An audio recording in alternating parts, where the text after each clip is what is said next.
सीने में जुनूं आंखों में देशभक्ति की चमक रखता हूँ। दुश्मन की सांसें थम जाए आवाज में वो धमक रखता हूँ। लिख रहा हूँ मैं अंजाम जिसका कल आगाज आएगा। मेरे लहू का हर एक कतरा इनकलाब लाएगा। सबसे पहले तो आज़ादी के अमृत महोत्सव की 75वीं वर्षगांठ की आप सबको बहुत बहुत बधाई। दोस्तों, आज स्वतंत्रता दिवस के दिन आपने बहुत सारी प्लानिंग्स की होगी, अपने दिन को आपको कैसे यूटिलाइज करना है। अगर आपने नहीं की है तो इसके रिगार्डिंग मेरे कुछ सजेशन है। देखिए, साल भर हम लोग पढ़ाई करते हैं, डेफिनेटली एग्जाम के लिए तैयारी कर रहे हैं तो बहुत एफर्ट करना पड़ता है पर डे। आज भी आप पढ़ाई करें, बट आज मैं आपको रिकमेंड करूंगा कि थोड़ा वक्त निकाल करके किसी भी महापुरुष की आप जीवनी पढ़ सकते हैं। जैसे मैंने तो सुभाष चंद्र बोस जी की जीवनी जो माई स्ट्रगल आई है उसकी पार्ट 1 तो मैंने ऑलरेडी पढ़ी थी, बट कुछ कारण से बिजी होने के कारण मैं पार्ट 2 नहीं पढ़ पा रहा था। बट आज मैं वक्त निकाल करके डेफिनेटली इसे पढ़ूंगा। मैं भी आपको रिकमेंड करूंगा, बहुत सारी ऑटोबायोग्राफीज़ है, किसी भी आप महापुरुष की निकाल करके पढ़ सकते हैं। दोस्तों, इससे दो फायदे होते हैं। सबसे पहली बात तो ये, हम लोग जब बात करते हैं आज़ादी की तो जो रियल फीलिंग है वो हमें समझ में आती है कि किन सर्कमस्टेंसेस पर कितनी डिफ़िकल्टीज़ के बाद हमें देश में ये आज़ादी मिली, और महान लोगों की विचारधारा पढ़ने और समझने का अवसर भी हमें मिलेगा। अलग से टाइम निकाल पाना बहुत ही डिफ़िकल्ट होता है, बट इन महान मौक़ों पर आप ऐसा ज़रूर कर सकते हैं। दोस्तों, हम लोग CDS 1 2022 के क्वेश्चन डिस्कस कर रहे थे, तो उसमें हम लोग साइंस के क्वेश्चन 20 क्वेश्चन तक देखे थे हमने। आगे के क्वेश्चन आज कवर करेंगे। 21 नंबर से स्टार्ट करते हैं सेट ए के अकॉर्डिंग। नाउ देखिए, ये मेरा one of the favourite question का टाइप है। ये टॉपिक जो है ये बहुत ही ज़्यादा कंफ्यूजिंग है। अगर आप एक बार इसे अच्छे से समझ लेंगे तो आप इसे कर पाएंगे, अदरवाइज फिर ये ना बहुत ही लोग गलती कर जाते हैं इसमें। देखिए क्या बोला जा रहा है, an object weighs 9 newton on the surface of the earth. यानी किसी वस्तु की जो वेज है यानी वजन है वो 9 न्यूटन बताई जा रही है पृथ्वी की सतह पर। What would be its weight when measured on the surface of a planet where the acceleration due to gravity is 9 times that on the surface of earth. यानी एक ऐसे ग्रह पर इस वस्तु को ले जाया गया है जहाँ पे ग्रेविटी जो है वो पृथ्वी की सतह की 9 गुनी है। आपको ये बताना है कि उस प्लेनेट पे इस ऑब्जेक्ट का क्या वेट होगा। नाउ देखिए, यहाँ पे आपको कॉन्सेप्ट समझना पड़ेगा मास और वेट के बीच का। देखिए दोस्तों, मास और वेट में डिफरेंस है, सेम बातें नहीं है दोनों। नाउ देखिए, मास का मतलब होता है द्रव्यमान। द्रव्यमान का मतलब उस सामान के अंदर उसकी मात्रा का वजन कितना है, जबकि जो वेट होती है वो डिफरेंट कंसेप्ट है। वेट का फॉर्मूला अगर मैं बात करूँ तो मास इनटू ग्रेविटी, यानी ये ग्रेविटी पर भी डिपेंड करती है। यानी कहने का अर्थ ये है कि अगर किसी प्लेनेट पर ग्रेविटी अलग है और दूसरे प्लेनेट पर ग्रेविटी अलग है तो वहाँ पे हमें किस चीज़ में डिफरेंस देखने को मिलेगा, वेट में। लेकिन जो मास है वो उसके अंदर की मात्रा है। अब दुनिया या प्लेनेट के किसी भी कोने पे किसी भी प्लेनेट में आप चले जाएं, आपको मास हमेशा सेम देखने को मिलेगा, जबकि वेट चेंज हो जाएगा अकॉर्डिंग टू ग्रेविटी। ग्रेविटी के अकॉर्डिंग वेट चेंज हो जाएगा। मास क्या है? Mass is the amount of matter in a material. किसी मेटेरियल में जो मैटर की मात्रा है वो मास कहलाती है। While weight is a measure of how the force of gravity acts upon that mass. लेकिन वेट का मतलब ये होता है कि कितनी फोर्स ऑफ ग्रेविटी उस मास पे लगाई जा रही है। अगर ना सवाल ये उठे कि कौन सी स्केलर क्वांटिटी है तो कौन सी वेक्टर, तो ये तो आप आइडेंटिफाई कर ही लेंगे। स्केलर क्वांटिटी सिर्फ और सिर्फ मैग्नीट्यूड पे डिपेंड करती है, तो मास यहाँ पे स्केलर क्वांटिटी होगी, जबकि जो वेट है वो वेक्टर क्वांटिटी होगी, क्योंकि ये डायरेक्शन पर भी मैटर करेगी। और इसके अलावा अगर मैं बात करूँ SI यूनिट की, तो मास की SI यूनिट क्या होती है बताइए, kg, जबकि वेट की SI यूनिट न्यूटन होती है। हमने वेट के कॉन्सेप्ट को समझा। अब ना ये क्वेश्चन करिए, तो देखिए वेट कितना बताया जा रहा है, 9 न्यूटन। उसे दूसरे प्लेनेट में ले जाया जा रहा है जहाँ पे ग्रेविटी क्या है, 9 गुनी। तो इसका वजन भी क्या हो जाएगा, इसकी वेट भी क्या हो जाएगी, 9 गुना हो जाएगी। तो 9 गुना किस ऑप्शन में दिया गया है, ऑप्शन सी में अगर आप पढ़ें तो बोला जा रहा है जो the weight would become 9 times. तो ये बिल्कुल करेक्ट है। यहाँ पे जो वेट होगी वो 9 गुना बढ़ जाएगी। जैसे अगर मैं उदाहरण लूँ तो मान लीजिए कि पृथ्वी पर मेरा वजन 60 किलो है और मैं मून में जा रहा हूँ जहाँ पे ग्रेविटी 1/6 है, तो मेरा वेट कितना हो जाएगा, 60 का 1/6 हो जाएगा, यानी कितना, 10 kg। लेकिन अगर मैं मास की बात करूँ तो मास हमेशा फिक्स्ड रहेगा। आई होप आप इस बात को समझते हैं। बहुत बार एग्जाम्स के अंदर क्या क्वेश्चन पूछा जाता है। देखिए, CDS की ही PYQ लेते हैं। A body has a mass of 6 kg on the earth when measured on the moon. यानी एक बॉडी है उसकी मास 6 kg है अर्थ में, when measured on the moon its mass would be, यानी जब उसे मून में मेजर किया जाएगा तो कितना मास देखने को मिलेगा। ऑप्शन है हमारे पास 1 किलो के लगभग, 1 किलो से कम, 6 किलो से कम या 6 किलो। तो इसका करेक्ट आंसर क्या होगा, सोच के बताइए। देखिए यहाँ पे वेट की नहीं मास की बात की जा रही है, और अभी मैंने आपको बताया कि mass is irrespective of location. आप कहीं पर भी ले जाइए मास हमेशा सेम होगा, because mass is the amount of substance, उसके अंदर की मात्रा है और मात्रा तो बदलेगी नहीं। ठीक है, जिसका करेक्ट आंसर फिर क्या होगा, ऑप्शन डी 6 kg। ध्यान रखिए अगर मैं इसे काट करके वेट कर दूं तो फिर ये डेफिनेटली ग्रेविटी पर डिपेंड करेगी, और अगर मून की ग्रेविटी हम लोग 1/6 माने तो फिर यहाँ पे 1 kg देखने को मिलेगा। लेकिन चूंकि हमें क्या पूछा गया है, मास, लेकिन चूंकि हमें मास पूछा गया है तो फिर इसका करेक्ट आंसर क्या होगा, 6 kg ही, क्योंकि मास चेंज नहीं होगी। So I hope I become able to clarify between the difference of mass and weight। Next question की ओर बढ़ते हैं। अगला सवाल देखिए, एग्जामिनर का फेवरेट सवाल है। ये क्वेश्चन अभी एनडीए में भी आया, सीडीएस में भी, एनडीए 2022 में भी आया, सीडीएस के अंदर भी आया, 4-5 बार ऑलरेडी पूछा जा चुका है।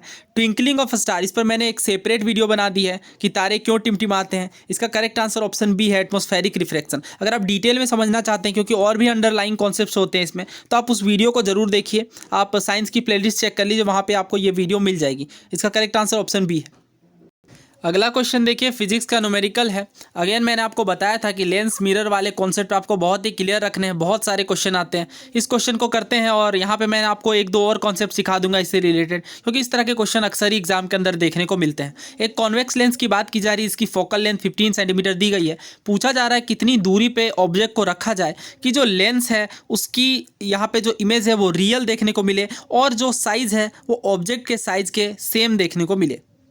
सो ना आपको मिरर फॉर्मूला तो पता ही होगा कि जो यहाँ पे लेंस फार्मूला हम लोग को यूज़ करना पड़ेगा, जो कि बहुत ही सिंपल है, 1/f = 1/v - 1/u। ये आपने पढ़ा ही होगा।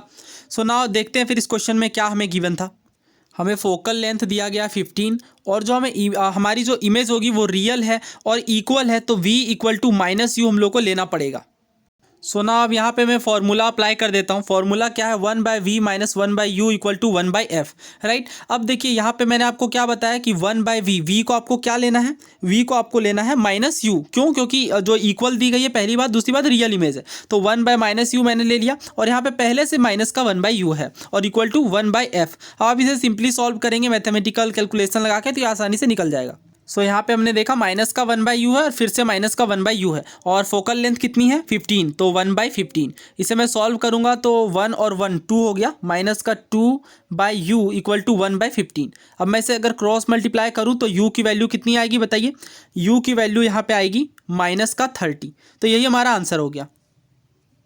ये तो आपको पता है ना कि कार्टेशियन साइंस कन्वेंशन के अंदर u हमेशा ही हमारा माइनस में आता है। सो आई नो आप में से बहुत सारे लोगों को ये इजी कैलकुलेशन फार्मूलाज वगैरह आते होंगे, बट बहुत से लोग बिगनर्स भी हैं। इसका करेक्ट आंसर क्या है, ऑप्शन सी 30 सेंटीमीटर।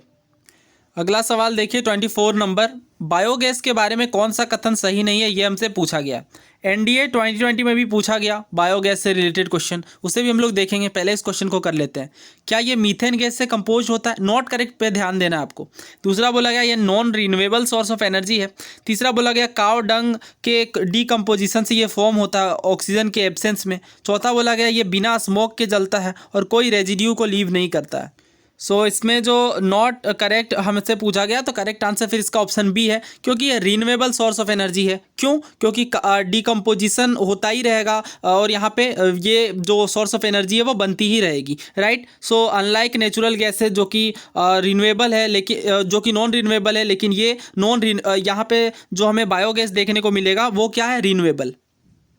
सो इस बात को ध्यान रखिए कि जो नेचुरल गैसेस हैं वो क्या है, नॉन रिन्यूएबल, बट जो बायोगैस है वो रिन्यूएबल है। तो करेक्ट आंसर ऑप्शन बी है। बाकी के ऑप्शन तो आपको पता ही होंगे, बहुत ज़्यादा एक्सप्लेन करने की ज़रूरत नहीं है। तो आपको पता होगा कि हाँ ये मीथेन गैस से कंपोज होता है और ये बर्न करता है। हाँ बोल सकते हैं हम लोग कि ये बिना स्मोक के बर्न करता है, और डेफिनेटली ये बिना स्मोक के बर्न करता है, और ये नो रेजिड्यू को लीव करता है। सो ना ये क्वेश्चन देखिए एनडीए 2020 का है। इसमें हमसे पूछा गया नॉट करेक्ट स्टेटमेंट के बारे में। पहला देखिए, biomass is a renewable source of energy. बिल्कुल सही बात है, हमें पता है कि बायोमास और बायोगैस के बीच थोड़ा डिफरेंस होता है। बायोमास का मतलब जो सॉलिड मटेरियल होगा, ठीक है, और बायोगैस तो हमें पता ही है गैसेस कंपाउंड जो बनता है, तो इसका ये बिल्कुल सही है। दूसरा देखिए, gobar gas is produced when cow dung, crop residues, vegetable waste and sewage are allowed to decompose in the absence of oxygen. बिल्कुल सही बात है ये। तीसरा, biogas generation reduces soil and water pollution. हाँ, ये भी देखने को मिलता है। Heating capacity of biogas is very low. बिल्कुल गलत है, हीटिंग कैपेसिटी बहुत ही ज़्यादा होती है बायोगैस की। और इसके अलावा ये भी होता है कि यहाँ पे जो पॉल्यूशन है वो भी कम करने में मदद मिलती है। अगला क्वेश्चन देखिए, बोला जा रहा है बायोगैस से संबंधित कौन सा स्टेटमेंट करेक्ट नहीं है। Biogas is an excellent fuel as it contains up to 75% methane. बिल्कुल सही बात है, बायोगैस बहुत ही एक्सेलेंट फ्यूल है क्योंकि बहुत ज़्यादा मात्रा में मीथेन देखने को मिलता है। It burns without smoke, leaves no residue like as in wood. अभी हमने देखा इस क्वेश्चन में, CDS 2022 वाले क्वेश्चन में, ये बिल्कुल सही बात है। ये बिना स्मोक, लीव और कोई रेजिड्यू भी ये नहीं छोड़ता जैसे वुड वगैरह छोड़ते हैं जलने के बाद। तीसरा, it's heating capacity is high. बिल्कुल सही बात है, इसकी हीटिंग कैपेसिटी बहुत ज़्यादा होती है। The slurry left behind is a problem for human being due to its disposal. ये बिल्कुल गलत बात है। स्लरी लेफ्ट तो पहली बात तो होती ही नहीं। दूसरी बात ये कोई इसका डिस्पोजल प्रॉब्लम, ये तो पूरा ही गलत है। तो हमें नॉट करेक्ट पूछा गया था, तो 4 स्टेटमेंट यहाँ पे, स्टेटमेंट डी यहाँ पे बिल्कुल ऑप्शन डी करेक्ट होगा। सो इस क्वेश्चन का आंसर भी हमने देख लिया, ये रिन्यूएबल है, तो ऑप्शन बी यहाँ पे बिल्कुल करेक्ट है क्योंकि नॉट करेक्ट पूछा गया था। अगला क्वेश्चन देखिए, पूछा जा रहा है ह्यूमन स्टोमक में कौन सा एसिड होता है। तो इस क्वेश्चन में मैं कोई डिस्कशन नहीं करूंगा, बहुत इजी क्वेश्चन है, बहुत बार एग्जाम्स के अंदर बट पूछा गया। ऑप्शन ए बिल्कुल करेक्ट है, ह्यूमन स्टोमक में HCl होता है। और यहाँ मैंने आपको बता दिया एसिड से रिलेटेड बहुत ही जल्द मैं वीडियो लाऊंगा, उसमें सारे कवर कर लूँगा क्योंकि ये बहुत ही ज़्यादा इंपॉर्टेंट टॉपिक है, बहुत बार इससे क्वेश्चन आते हैं। अगला क्वेश्चन देखिए, कौन सा ऑर्गेनिज्म लिटमस देता है। मतलब बेसिक वाले NCERTs के क्वेश्चन पूछ रखे हैं। सो जैसा कि मैंने आपको बताया, आपको बेसिक NCERTs को नहीं इग्नोर करना है। क्लास 7 के NCERT का चैप्टर 5 आप देख सकते हैं, acid, basis and salt. Litmus के बारे में बताया गया है। The most commonly use natural indicator is litmus. Litmus का प्रयोग करके एसिड और बेस के बीच हम लोग डिफरेंस पता करते हैं। ये किससे एक्सट्रैक्ट किया जाता है? लाइकेन से। इट हैज़ क्या लिखा हुआ है? It has a purple colour in distilled water. Okay, तो ये आपको पता ही होगा। सो मुझे इसी चैप्टर में एसिड वाला दिख गया है, तो आइए फिर इसे कवर ही कर लेते हैं। देखिए, विनेगर में कौन सी एसिड होती है? Acetic acid. एसिटिक एसिड का फॉर्मूला क्या होता है? CH3COOH। इथेनोइक एसिड इसे बोलते हैं, इसी का कॉमन नेम है एसिटिक एसिड। IUPAC नेम और कॉमन नेम अलग अलग होते हैं, आपको पता होगा। CH3COOH। और एंट स्टिंग में कौन सी एसिड होती है? फॉर्मिक एसिड, जिसे मिथेनोइक एसिड कहते हैं। दोनों ही नाम याद रख लीजिए, ऑप्शन में अक्सर मिथेनोइक दिया जाता है। और सिट्रस फ्रूट, ये आपको पता होगा, ऑरेंजेस के अंदर सिट्रस एसिड पाए जाते हैं। कर्ड में देखिए लैक्टिक एसिड है, दूध से संबंधित है इसलिए। स्पिनेक में ऑक्जेलिक एसिड है। ऑक्जेलिक एसिड और किस में पाया जाता है, आप कमेंट बॉक्स में बताइए। और आंवला विटामिन C के अंतर्गत जनरली एस्कॉर्बिक एसिड देखने को मिलता है, और सिट्रस फ्रूट में एस्कॉर्बिक एसिड की भी मात्रा देखी जाती है। ग्रेप्स, टेमेरिंड, इमली और अनराइप मैंगोज में टार्ट्रिक एसिड देखने को मिलता है। उसके बाद लाइम वाटर में कैल्शियम हाइड्रोक्साइड, ये तो बेसेज हैं। एसिड तो हमने देखा, बेस भी थोड़ा देख लीजिए। मिल्क ऑफ मैग्नीशिया इंपॉर्टेंट है, मैग्नीशियम हाइड्रोक्साइड को कहते हैं। और सोप में सोडियम हाइड्रोक्साइड या फिर पोटेशियम हाइड्रोक्साइड। और विंडो क्लीनर में अमोनियम हाइड्रोक्साइड, और लाइम वाटर में कैल्शियम हाइड्रोक्साइड। तो इसका करेक्ट आंसर क्या है फिर? लाइकेन। ना दोस्तों, कमेंट बॉक्स में आपको यह आंसर करना है कि लाइकेन किसका सिम्बायोटिक एसोसिएशन है। बहुत बार एग्जाम्स के अंदर पूछा गया है। Lichen is a symbiotic association of. Next question देखिए, एसिड रेन के पीछे की मुख्य वजह पूछी जा रही है। तो अगर आपको याद हो, सिविल सर्विसेज 2022 में पूछा गया। CDS 2022 तो हम लोग देख ही रहे हैं। उसके बाद सिविल सर्विसेज 2013 में पूछा गया, बहुत बार पूछा गया एसिड रेन के ऊपर क्वेश्चन। करेक्ट आंसर क्या है फिर इसका? Option A, dissolution of sulphur and nitrogen oxide in rain. इस पर मैंने डिटेल में बात की अपनी उस वीडियो में, जहां पे मैंने आपको दिखाया है कि लगभग 30-35 सवाल सिविल सर्विसेज 2022 में प्रीवियस ईयर क्वेश्चन से आए थे। अगेन देखिए, बहुत ही ईजी क्वेश्चन। वायरस में म्यूटेशन होता है, वो किसमें बदलाव के कारण होता है? जेनेटिक मटेरियल में बदलाव के कारण। सो ये मैंने 12th क्लास की बायोलॉजी NCERT का चैप्टर 5 लिया है, म्यूटेशन। ये बेसिक NCERTs के अंतर्गत भी है, बट यहाँ पे थोड़ा डिटेल में दिया गया है। देखिए, म्यूटेशन वह घटना है जिसमें DNA सीक्वेंस में अल्टरेशन होता है, और इसी के कारण फाइनली ये जीनोटाइप में और जीनोटाइप और फिनोटाइप, किसी ऑर्गेनिज्म के जीनोटाइप और फिनोटाइप को चेंज करता है। सो इसके अलावा DNA में वेरिएशन को भी लीड करता है म्यूटेशन प्रोसेस। सो इसका करेक्ट आंसर क्या है फिर? Option B, genetic material. 29 नंबर का क्वेश्चन देखिए, yeast which is use to making bread belongs to the group, यानी ईस्ट जो है जो कि ब्रेड बनाने के काम आता है वो किस ग्रुप से बिलोंग करता है? Protista, fungi, Monera, protozoa. So again ये बेसिक एनसीईआरटीज़ के अंतर्गत आपको मिल जाएगा। Micro organism, friend and few, chapter 2 में आप देख सकते हैं।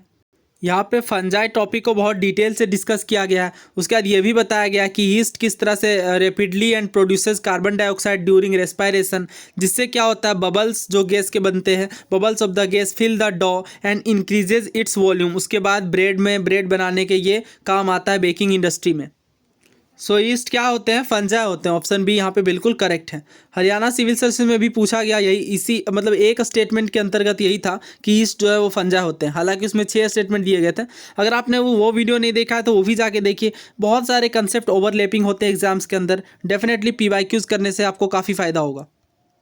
अगला क्वेश्चन देखिए, आई थिंक ये साइंस का लास्ट क्वेश्चन होगा। उसके बाद जो भी क्वेश्चन है वो अदर सब्जेक्ट के साथ लिंक्ड होंगे। पूछा गया हाइफे क्या होते हैं? सो आपको पता होगा बेसिक एनसीईआरटीज़ में साइंस में एक्सरसाइजेज होती थी जिसमें प्रैक्टिकल वगैरह करवाया जाता है। उसके अंदर हाइफे को बहुत ही डिटेल में डिस्कस किया जाता है। इसके अलावा आप 11th क्लास की एनसीईआरटी बायोलॉजी में भी पढ़ सकते हैं कि देखिए ईस्ट के अलावा ईस्ट जो होते हैं वो यूनिसेल्युलर होते हैं, और ईस्ट के अलावा जैसे फंजाई हो गए वो फिलामेंटस होते हैं। अब उनकी बॉडी में फिलामेंटस होने के कारण लॉन्ग स्लेंडर देखने को मिलता है, थ्रेड लाइक स्ट्रक्चर, धागे की तरह धागे नुमा आकृति देखने को मिलती है, उसी को हाइफे कहते हैं। तो हाइफे का मतलब आप समझ गए कि जो फिलामेंटस थ्रेड लाइक जो स्ट्रक्चर होता है किनकी बॉडी में, फंजाई की बॉडी में, वही कहलाता है हाइफे। और हाइफे के नेटवर्क को क्या कहते हैं? माइसेलियम कहते हैं। वैसे इस टॉपिक को आप जरूर कर लीजिए। कुछ चैप्टर हैं 11th-12th के जो काफ़ी ज़्यादा इंपॉर्टेंट है, जैसे बायो के लास्ट के 4 चैप्टर हो गए, 11th क्लास के फर्स्ट और सेकंड चैप्टर हो गया। इन चैप्टर्स को आप जरूर पढ़िए। 4-5 चैप्टर कर लेंगे आप तो काफ़ी सारे क्वेश्चंस अच्छे से हो जाएंगे। जैसे इसी में अगर फंजाई की मैं बात करूँ तो बहुत ही डिटेल में बताया गया है कि किन ग्रुप से बिलोंग करता है। उसके बाद फिर ये भी बताया गया है कि yeast are use to make bread and beer, जो कि बहुत बार एग्जाम्स में पूछा जाता है। सो ये फंजाई में बेसिकली धागे नुमा स्ट्रक्चर होता है, आप देख सकते हैं, ये हाइफल नोट कहलाता है। क्या ये ईस्ट के द्वारा प्रोड्यूस किया जाता है? बिल्कुल नहीं। क्या ये फंजाई के द्वारा थीन थ्रेड स्ट्रक्चर बनाया जाता है वो होता है? हाँ बिल्कुल सही। तो ऑप्शन बी यहाँ पे बिल्कुल करेक्ट है। Thin threads formed by many fungi. Reproductive cell बिल्कुल गलत है। Responsible for preventing the cell, ये भी गलत है। ऑप्शन बी यहाँ पे बिल्कुल करेक्ट है। यहाँ पे हमने साइंस के 30 क्वेश्चंस कर लिए हैं। बाकी subject history, geography, polity, economics, इनकी मैंने ऑलरेडी वीडियो बना दी है। अगर आपने नहीं देखा है तो ज़रूर देखिए, बहुत ही ज़्यादा हेल्पफुल रहेगा अपकमिंग एग्जाम्स के लिए। अगर आपको ये वीडियो पसंद आई है तो चैनल को सब्सक्राइब करना ना भूलें। अपने दोस्तों के साथ भी शेयर करिए।